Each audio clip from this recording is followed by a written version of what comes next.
show with Matt Paolo, the last show with him. What was the state of mind of the band? Were you ready to, go to this next step? It was a mixed emotion thing because you're sad that Matt's leaving, and it was. But that's the way to go out, It's the way, like Bakken being his last show. It was perfect. It was really a good way to say goodbye to the band and the fans, and sure. We had a great celebration. So, big party afterwards. It was cool. It's kind of weird actually to have one single living and the other one already there. Is sometimes new bands are looking for you. You have been lucky enough to find one immediately, or does it happen? Well, we put the word out, and we talked. Century Media, Robert Kampf, the guy who's one of the CEOs at Century Media, told me to check out Stu, and so I looked at a couple of the Into Eternity videos, and I really liked the presence. His look in his eyes and the passion, and I wasn't sure about the voice at that point, if it was the right thing, because he was singing pretty differently in Into Eternity. So, the next step was to get in contact and get him out there for an audition, and that's what we did. So, and what about you? Well, basically, I got a phone call from from a Century Media representative, and of course, they had told me who was looking for a singer, and I was totally happy. I was actually impressed that they would think of me, and so I got Jon's phone number, and I phoned him. We hit it off on the phone, and I was sent some instrumental tracks, older songs. I recorded them, sent them to him. I don't have the best recording skills in the world, so he needed to hear more, behind a better microphone and all that kind of stuff. So he flew me out, and we wrote 2 songs together, End of Innocence and Dark City, which are now on the album.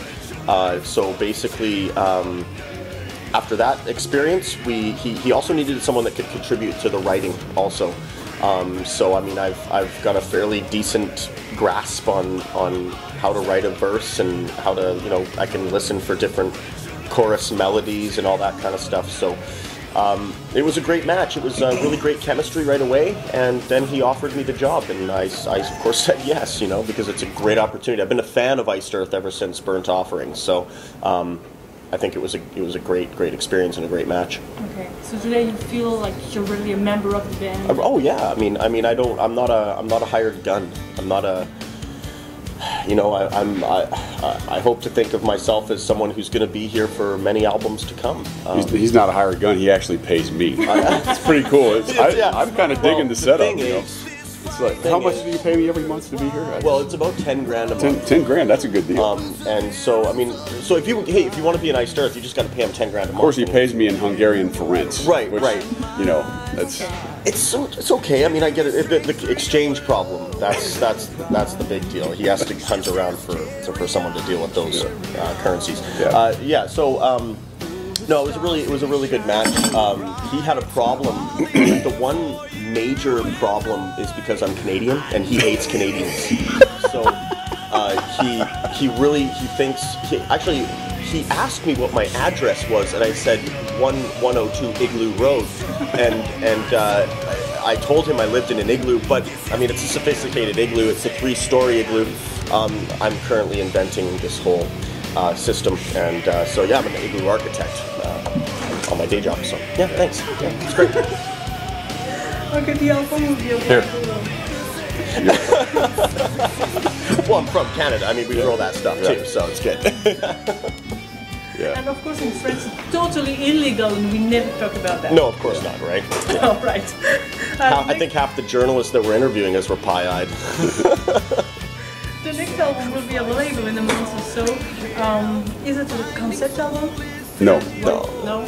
No, it just has a theme running through it of dystopian, future. It's there's some films. We wrote a couple songs about some films, and they have a dystopian theme. And there's the Something Wicked story reappears in 2 songs, and just fits with a cool album cover, but it's definitely not a concept album. It's not even really a full theme album because there's a bunch of songs that stand on their own. How did you work together for the album? He beat me up a lot. I mean, Yeah. He's violent. He has this room. It's called the ass kicking room, and well, he put a Canadian flag on it, and every time I screwed up, he would just be like, "Get into the ass kicking room," and he would beat me up. But hey, it was really, you know what? I learned a lot from it. I learned how to take pain, and I learned not to screw up. And so, No, it was great working with him. No, it was really great. I'm sorry, I'm a jokester. Well, I had salmon, so I'm full of piss and vinegar right now. We're like 5 or 6 days into this, so we're getting to that point where it's a little yeah. No, in all honesty, it's great working with John. He's taught me a lot. This guy's he's been around the block. Okay, anyway, he's been there and done that. He's been doing it for a long time, and I would be a fool not to listen to what he had to say. In all honesty, he's taught me a lot about my vocals and how to approach recording a demo to, you know, getting into the studio and all that kind of stuff.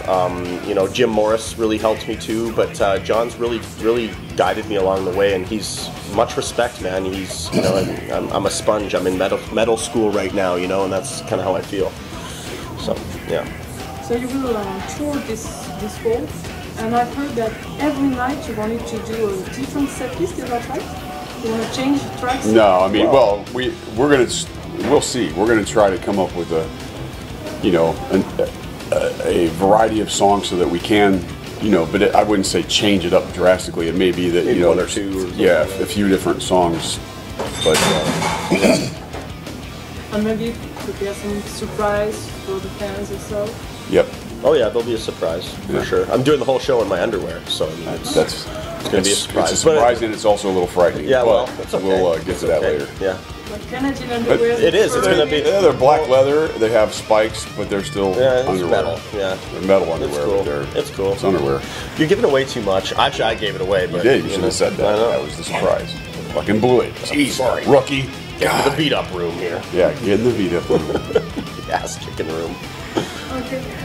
Do you think it would be like the most important tour ever for the band? It's a long one. It's definitely going to be the most extensive. It's going to hit a lot of new territories, which is really cool and exciting. I mean, we're doing the, you know, extensive European, going into some Eastern countries that we haven't been in. We're going to play in Russia for the first time, and then we'll do the North American tour in late January, and then down into Mexico, South America, and then we're going to Asia. You know, doing India, China, Thailand. Really cool places we're going to be going to. Australia, New Zealand. You know, a lot of. It's all being lined up now. I was just on the phone with my manager this morning, and it looks like the North America tours will start in late January instead of around the 10th. So that's what's working out for the routing for everything. Yeah, we'll just do one whole half of the world there in like 2 months. So what can you do more than all that you already achieved? I think we can take this farther. I think we can open up new territories in the world. The music industry is in decline. It's changing. You know, a lot of labels are going out of business and retail stores. It's just a big transitional period here, and I think we haven't. You know, we could sit back and be victims of it, or we can take control and forge our own future. And by playing in the emerging markets such as South America and India and China, we're planting seeds for future growth and to sustain the band, because I mean, we're in this, you know, this is what we do, so we have to look at the world and survive and push it, you know, and have fun doing it. That's the most important thing.